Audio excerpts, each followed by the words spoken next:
오늘의 주요 뉴스입니다. 더위가 심해지면서 밤사이 전국 곳곳에서 열대야가 나타났는데 식지 못한 열기는 낮까지 이어지겠습니다.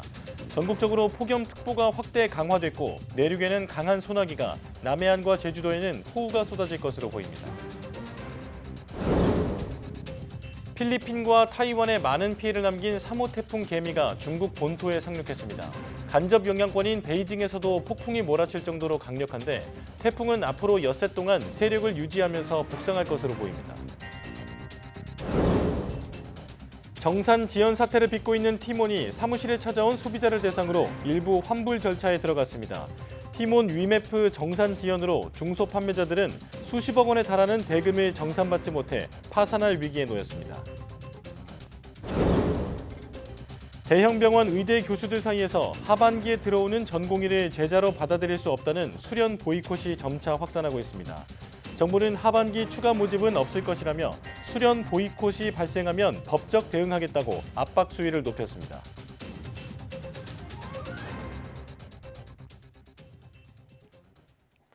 여러분 안녕하십니까? 7월 26일 사이언스 투데이입니다.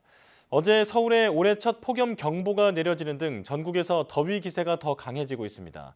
북상 중인 3호 태풍 개미는 중국을 향하면서 한반도에 직접적인 영향은 없겠지만 제주도와 남해안은 내일까지 최고 400mm의 호우가 예상됩니다. 김민경 기자입니다. 서울에는 올해 첫 폭염 경보가 내려졌습니다. 중복인 어제 도심은 뜨거운 열기와 습기를 뿜어내며 푹푹 찌는 한증막처럼 변했습니다. 가만히 서 있기도 힘든 찜통더위에 강원 영동과 제주 산간을 제외한 전국에 폭염특보가 발령됐습니다.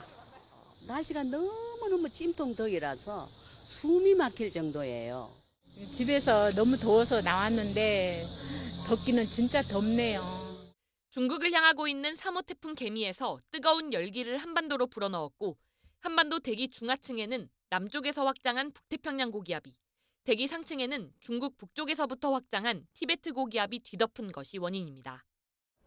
한낮에 경기 안성 고산면은 36.7도, 경주는 36도까지 올랐습니다. 특히 높은 습도 탓에 체감온도는 경기 안성 고산면이 무려 38도까지 치솟았고 서울도 동작구와 강서구, 마포구 등의 체감온도가 35도를 웃돌았습니다. 뜨거웠던 한낮의 열기는 밤부터 새벽까지 계속될 전망입니다. 서울 등 전국 대부분 지역에서 체감온도가 30도에 육박하면서 초열대야에 버금가는 밤더위가 예고됐습니다. 당분간 남쪽에서 덥고 습한 공기가 유입되면서 최고 체감온도 35도 이상의 무더위가 이어지고 열대야가 나타나는 곳이 많겠습니다. 한반도 남쪽에서는 왼쪽의 태풍과 오른쪽의 북태평양 고기압 사이에서 강한 남서풍, 즉 수증기가 밀려 올라오면서 호우 구름을 만들겠습니다. 내일까지 제주 산간에는 최고 400mm, 지리산 등 남해안의 많게는 150mm 이상, 남부 내륙에도 30에서 80mm의 많은 비가 예상됩니다. 기상청은 3호 태풍 개미의 직접적인 영향을 받지는 않겠지만 당분간 제주도와 남해안에는 호우가, 내륙에는 강한 소나기가 내릴 수 있다며 추가 피해 대비를 당부했습니다. YTN 김민경입니다. 강원 일부를 제외한 전국 대부분 지역에 폭염특보가 발효 중인 가운데 오늘 낮 동안 체감온도가 35도 안팎까지 치솟겠습니다. 서울 한낮 기온은 34도, 김포 35도, 전주는 32도로 평년 수준을 2에서 4도가량 웃돌겠습니다. 태풍 개미와 북태평양 고기압 사이 유입된 수증기의 영향으로 제주와 남부지방에는 많은 비가 내리겠고 내륙에는 시간당 30에서 50mm의 기습적인 소나기가 내리는 곳이 있어 주의가 필요합니다. 원활한 대기 확산과 강수의 영향으로 미세먼지 농도는 전국이 좋음 수준을 보일 전망입니다. 3호 태풍 개미가 타이완을 거쳐 중국 본토에 상륙했습니다. 태풍의 간접 영향으로 북부 내륙 지방에도 폭풍이 몰아칠 만큼 강력했습니다. 베이징 강정규 특파원입니다. 5층 옥상 구조물이 강풍에 뜯겨나가더니 난간벽이 무너져 길가의 차량 위로 떨어집니다. 뒷좌석에 타고 있던 엄마가 숨졌고 아들은 중태에 빠졌습니다.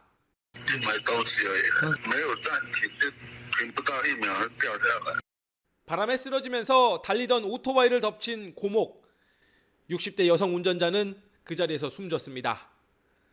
한 산골마을 이장은 토사에 깔린 차량을 꺼내려 굴착기를 몰고 가다 전복사고로 사망했습니다.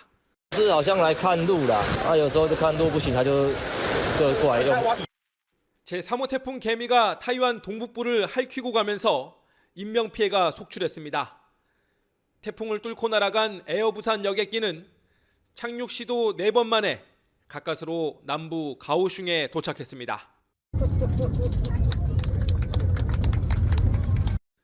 타이완 당국은 이번 태풍이 지난 2016년 7월 네파탁 이후 가장 강력했다고 전했습니다. 是因为0403的地震会造成这个更容易发生土石流。 태풍이 타이완 해협을 건너오면서 중국 본토엔 적색 경보가 발령됐습니다.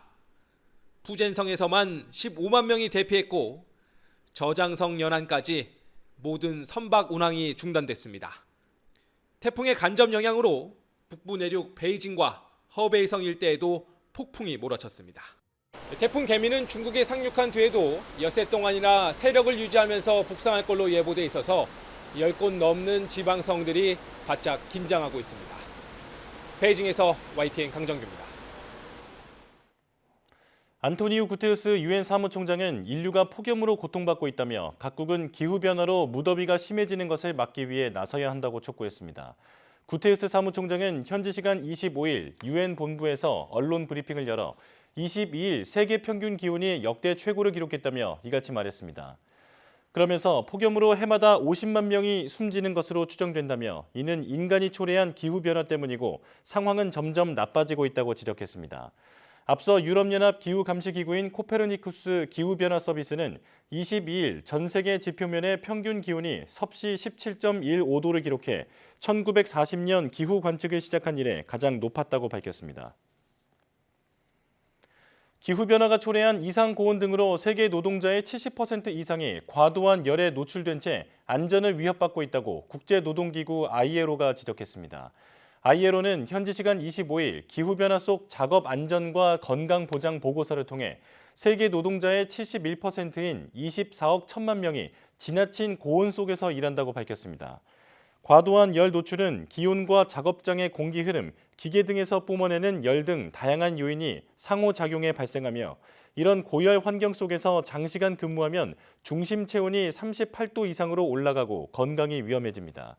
고열 환경으로 매년 노동자 가운데 부상 2,285만 건, 사망 18,970건이 발생한다고 보고서는 집계했습니다. 특히 기후변화의 영향이 극명하게 나타난 지난해 지구가 가장 더운 해로 기록되고 올해도 이런 온난화 추세가 이어지면서 노동자가 고열 스트레스를 겪을 가능성은 갈수록 커진다고 지적했습니다.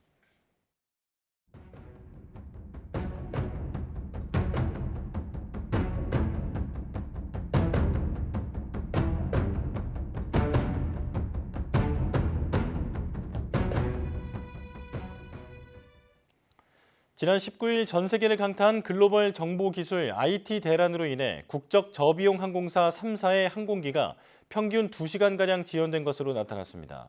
한국인천공항공사가 국회 국토교통위원회 소속 더불어민주당 이현희 의원실에 제출한 자료를 보면 IT 대란이 시작된 19일 오후 3시 반부터 20일까지 인천공항에서 출발할 예정이던 제주항공, 이스타항공, 에어프레미아 항공편 총 89편이 지연됐습니다.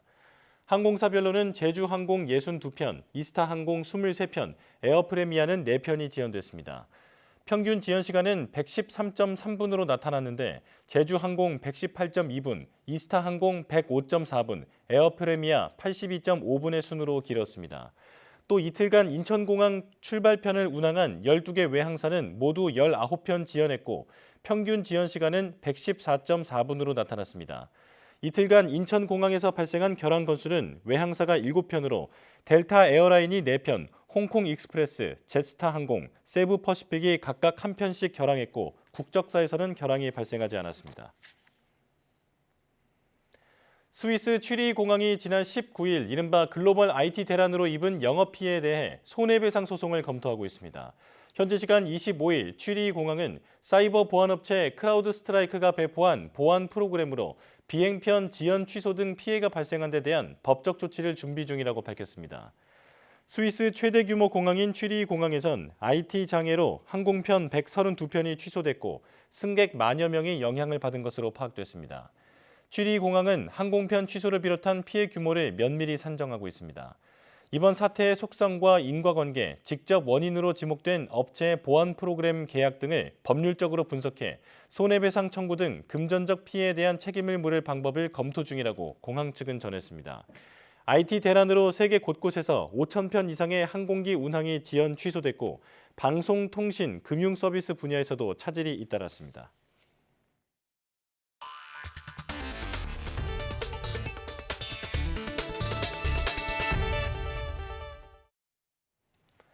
지구온난화의 주범인 이산화탄소 감축이 중요한 가운데 탄소를 포집해 활용하는 CCU 기술이 최근 주목받고 있습니다.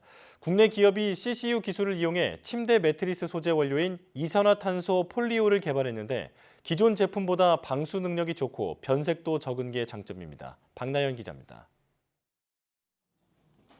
메모리폼 매트리스를 비롯해 자동차 시트, 신발, 단열재 등에 쓰이는 폴리우레탄. 폴리우레탄의 80%가량을 차지하는 핵심 원료인 폴리올은 석유화학 공정에 의해 만들어집니다. 국내 정유 기업인 GS칼텍스가 이산화탄소를 넣은 새로운 폴리올을 개발하는 데 성공했습니다. 우선 연구진은 안정환 구조인 이산화탄소가 잘 결합할 수 있도록 반응성이 뛰어난 촉매를 개발했습니다. 이어 이산화탄소와의 결합을 돕기 위해 기존보다 더 높은 압력에서 이뤄지는 연속 중합 공정 기술을 개발해 안정성을 확보했습니다. 이렇게 개발한 이산화탄소 폴리올로 제품용 폴리우레탄을 만드는 데도 성공했습니다. 기존 폴리우레탄보다 30% 정도 단단하며 물을 견디는 내수성도 좋았습니다. 특히 이산화탄소 폴리우레탄은 빛을 견디는 내광성이 뛰어난데 시간이 지날수록 누렇게 변하는 기존 폴리우레탄의 단점을 극복할 것으로 기대됩니다. GS칼텍스 연구소에서는 21년부터 개발을 시작하여서 CO2 함량을 높일 수 있는 촉매를 개발해서 특허 출원을 완료하였습니다. 관련된 고객사들과 같이 협업해서 21년도부터 지속적으로 제품화 기술을 완성도 있게 높여가고 있습니다. 지금까지 이산화탄소 폴리올의 상업 생산에 성공한 기업은 독일 기업이 유일하며 생산량은 5,000톤에 불과합니다. 업체는 CCU 기술을 활용한 이산화탄소 폴리올 수요가 앞으로 늘어날 것으로 보고 3에서 4년 안에 상업 생산에 나선다는 계획입니다.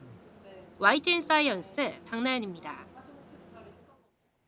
챗 GPT 개발사 오픈 AI가 자체 검색 엔진을 발표하고 구글에 도전장을 던졌습니다. 오픈 AI는 현지 시간 25일 AI 기반의 자체 검색 엔진 서치 GPT 기능의 프리뷰를 공개한다고 밝혔습니다. 오픈 AI는 서치 GPT의 목표는 명확하고 출처가 있는 답변을 빠르고 시의적절하게 제공하는 것이라고 설명했습니다. 이어 이용자들이 보다 자연스럽고 직관적인 방식으로 검색하고 대화에서처럼 후속 질문을 할 수 있도록 기회를 제공한다고 강조했습니다.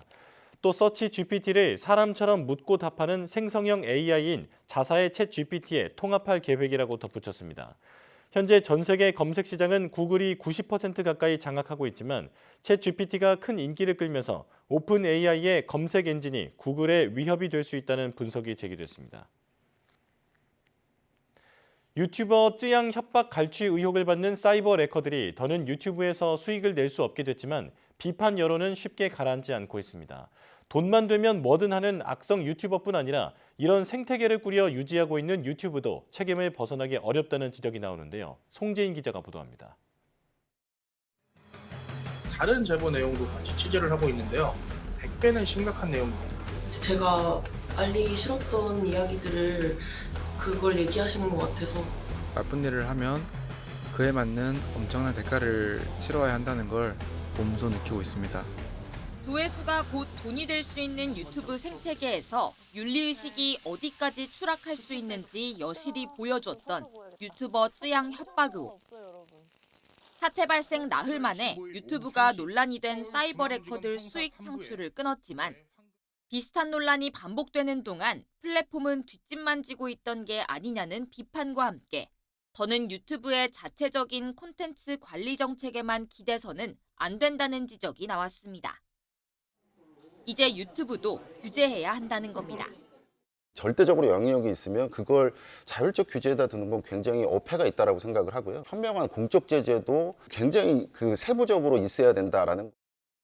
과징금 부과 등 강제적 조치로 규제할 수 있는 방송법을 유튜브에도 적용하자는 주장이 대표적인데 승인이나 제어가가 걸린 방송 사업자들과 달리 무한히 새 채널을 열 수 있는 유튜브는 기존 방송법으로 규제해도 실효성이 떨어질 수 있습니다.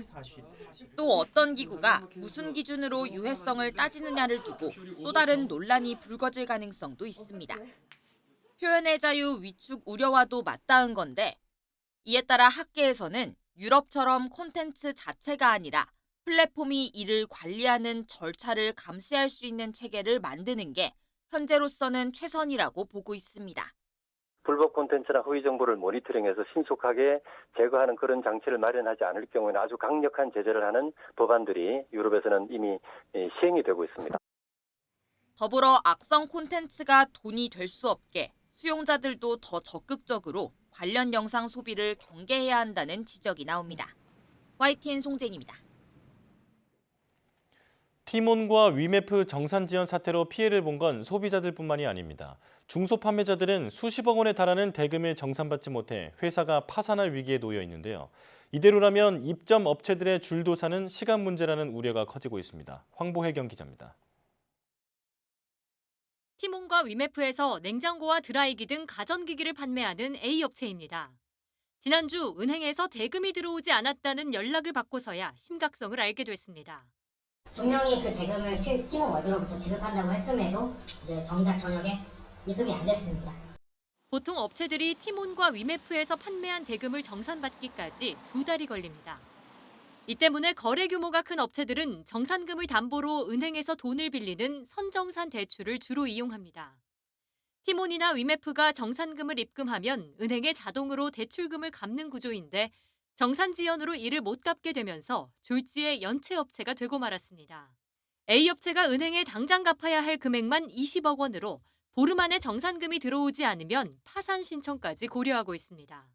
저희를 지원업체로 등록하고 이제 5일이 지나면 페널티가 들어가고 이대로 가면은 저희 파산이고요.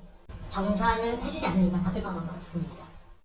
협력업체들 역시 대금 정산이 막히면서 줄도산할 위기에 놓였습니다. 회사 문을 닫아야 될 상황이고요. 티몬에 항의 방법이 사실 연락이 안 되는 상황입니다.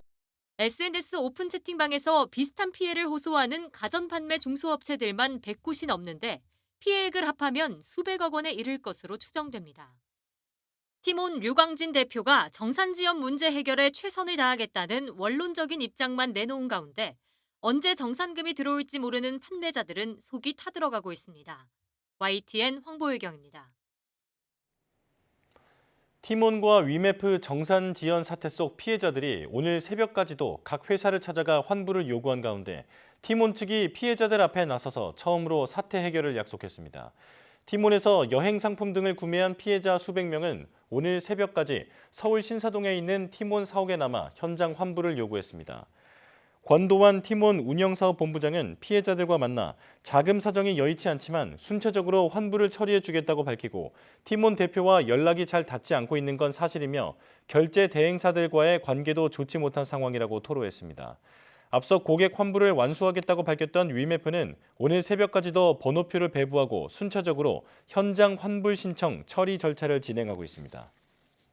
현재 티몬은 현장 고객을 대상으로 일부 환불 절차를 밟고 있습니다. 티몬 사무실이 입주한 서울 신사동 건물에는 오늘 오전 9시 기준 1,800명이 넘는 고객이 몰려 환불 접수를 진행했습니다. 티몬 측은 현장 접수 번호와 연락처, 주문 번호, 환불 금액과 계좌 등이 적힌 양식을 배포했지만 실제 환불을 받은 인원은 100여 명에 그친 것으로 전해졌습니다. 티몬과 위메프 미정산 사태와 관련해 정부가 현장 조사에 나서고 소비자원의 대응팀을 꾸리는 등 소비자와 판매자 보호를 위한 합동 대응에 나섰습니다. 공정위원회는 한국소비자원의 전담 대응팀을 운영하고 신속한 피해 구제를 위한 집단 분쟁 조정 준비에 착수한다고 밝혔습니다. 공정위는 티몬과 위메프 관련 소비자 상담이 지난 23일부터 이틀간 1,500여 건에 이른다며 추후 상황에 따라 민사소송도 적극 지원할 것이라고 밝혔습니다. 금융위원회와 금융감독원은 소비자와 판매자의 피해 상황을 점검하는 것은 물론 정산을 위해 유입된 자금은 정산에만 사용될 수 있도록 유도하는 등 정산자금 관리체계 강화에 집중하겠다고 밝혔습니다. 금감원은 티몬과 위메프에서 보고한 미정산 금액은 1,600억 원에서 1,700억 원이라며 정확한 현황을 점검하고 민원 전담 창구를 운영한다고 밝혔습니다. 문화체육관광부도 여행 상품을 구매한 소비자 피해가 우려되고 있는 만큼 여행업계에서 계약 이행에 적극 임해줄 것을 당부하겠다고 밝혔습니다. 정부가 하반기 전공의 모집 절차를 진행하는 가운데 새 전공의 충원에 반대하는 의대 교수들의 보이콧 움직임이 확산하고 있습니다. 정부는 전공의들이 복귀할 수 있도록 도와달라고 촉구하면서도 수련 보이콧이 발생한다면 법적 조치에 나설 것이라며 의대 교수들을 압박했습니다. 백종규 기자입니다. 하반기에 들어오는 전공의들을 제자로 받아들일 수 없다. 연세대 의대 교수들의 첫 선언 뒤 다른 대형 병원 의대 교수들도 수련 보이콧에 동참 의사를 밝혔습니다. 여기에 강원대학병원과 충북대학병원 등 지방의대 교수들까지 나서자 정부는 불편한 기색을 감추지 않았습니다. 일부 의대 교수들께서 하반기 전공의 모집에 반대하시면서 오랜 기간 자리를 비운 제자들의 복귀를 어렵게 하는 것 같아 매우 안타깝습니다.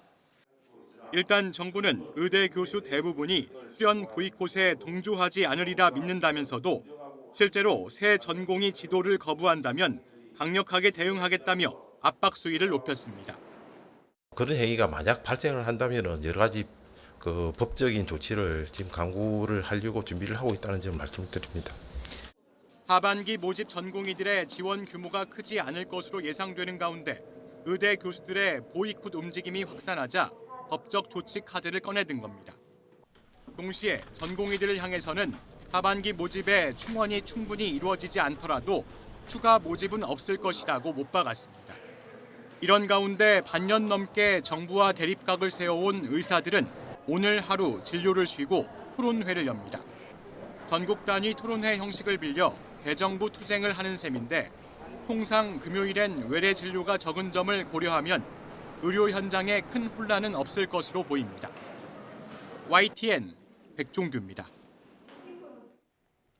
주요 수련병원 교수들이 수련평가위원회에 전공의 추천위원 비율을 확대하라고 촉구했습니다. 고려대와 서울대, 성균관대, 연세대, 울산대, 가톨릭대 의대 등 빅6 병원 의대 교수 비상대책위원회는 어제 입장문을 통해 보건복지부가 수평위에 대한 복지부의 영향력을 키우려 한다고 비판했습니다. 이어 지금의 수평위는 요식적인 의료 수견을 위한 식물기구, 거수기라는 지적이 있다며 복지부 담당자의 수평위 당연직 참여는 배제해야 한다고 지적했습니다. 그러면서 전공의 교육 수련 과정과 수련 환경 평가를 수행하는 독립적인 기구로서 수평위를 재정립해야 한다면서 전공의법 개정을 통해 수평위 내 전공의 추천위원 비율을 확대하라고 요구했습니다. 초유의 총수 구속 사태를 맞이한 카카오가 비상 경영 체제에 들어갔습니다. 카카오는 김범수 경영쇄신위원장의 공백을 최소화하기 위해 정신화 대표가 한시적으로 경영쇄신위원장 대행을 맡는다고 밝혔습니다. 이 자리에서 정신화 대표는 각 계열사의 쇄신과 상생 프로젝트를 문제없이 진행해달라고 강조하는 한편 현재 추진 중인 AI 서비스 개발도 차질 없이 진행하겠다고 말했습니다. 이런 가운데 카카오 노조는 노사가 같이 위기를 극복해야 한다는 인식 아래 앞으로 사측과 대화하기로 했다고 밝혔습니다. 다만 카카오 VX 매각설과 관련해 일방적인 구조조정은 반대한다며 다음 주부터 피켓 시위 등을 진행하기로 했습니다.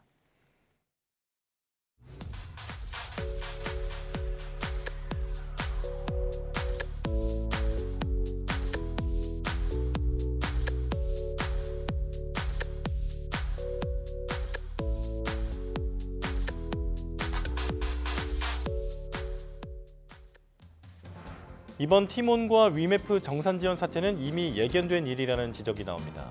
업체가 물건이나 서비스를 일단 소비자에게 제공하고 나중에 플랫폼에게서 대금을 정산받는 구조인데 돈을 언제까지 줘야 한다는 규정조차 없던 것으로 드러났죠. 업체가 뒤늦게 피해 복구에 힘쓰겠다고 했지만 이미 소비자는 휴가를 망치고 판매업체들은 도산 위기에 처한 상황입니다. 이커머스 거래는 한 번 잘못되면 수많은 피해자가 발생할 수 있는 만큼 전반적인 구조 점검이 필요해 보입니다. 뉴스 마칩니다. 고맙습니다.